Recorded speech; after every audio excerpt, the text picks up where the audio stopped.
भीम के पास कितना बल था? ऐसे ही एक योद्धा थे पांडुपुत्र भीम। कहा जाता है कि भीम के अंदर 10,000 हाथियों का बल था। 100 कौरवों को किसने मारा? दूसरे पांडव पुत्र भीम ने कौरवों को मार डाला। उसने पांडव बेटियों में से एक द्रौपदी के साथ दुर्व्यवहार के प्रतिशोध के रूप में सभी 100 कौरवों को मार डाला। दूसरा में अश्वत्थामा जन्म से ही अश्वत्थामा के मस्तक में एक अमूल्य मणि विद्यमान थी, जो कि उसे दैत्य, दानव, शस्त्र, व्याधि, देवता, नाग आदि से निर्भय रखती थी। वह मणि अश्वत्थामा को बुढ़ापे, भूख, प्यास और थकान से भी बचाती थी।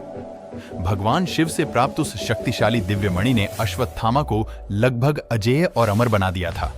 तीसरा में भीष्म पितामह।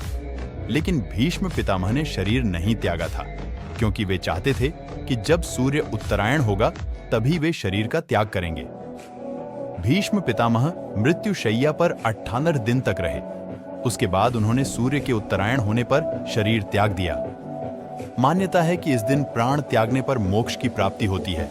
चौथा में अर्जुन। अर्जुन महाभारत के 5 पांडवों में से एक थे। वह पांडुराज और कुंती के पुत्र थे और द्रौपदी के पति थे।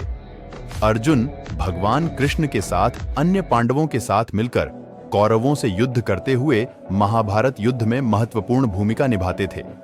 उन्होंने भगवद गीता का भी अवतरण किया था।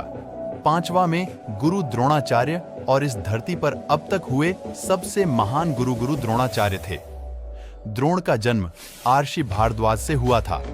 उन्होंने शुरुआत में उनके अधीन और फिर भगवान विष्णु के अवतार परशुराम के अधीन शिक्षा प्राप्त की।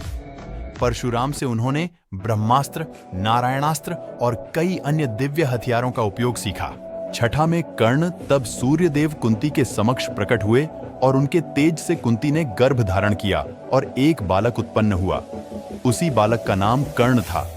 कर्ण ने जन्म से ही तेजस्वी कुंडल व कवच धारण किए हुए थे। कुंती कुंवारी थी तो समाज में कलंक और बदनामी के भय से उसने कर्ण को टोकरी में छिपाकर नदी में बहा दिया था। घटोत्कच का जन्म भीम की राक्षस कुल की पत्नी हिडिंबा से हुआ था। राक्षसी पुत्र होने की वजह से घटोत्कच मायावी भी थे। घटोत्कच बहुत ही शक्तिशाली और चमत्कारी योद्धा थे। वो इतने बलशाली थे कि कौरव सेना को अपने पैरों तले ही कुचल देते थे।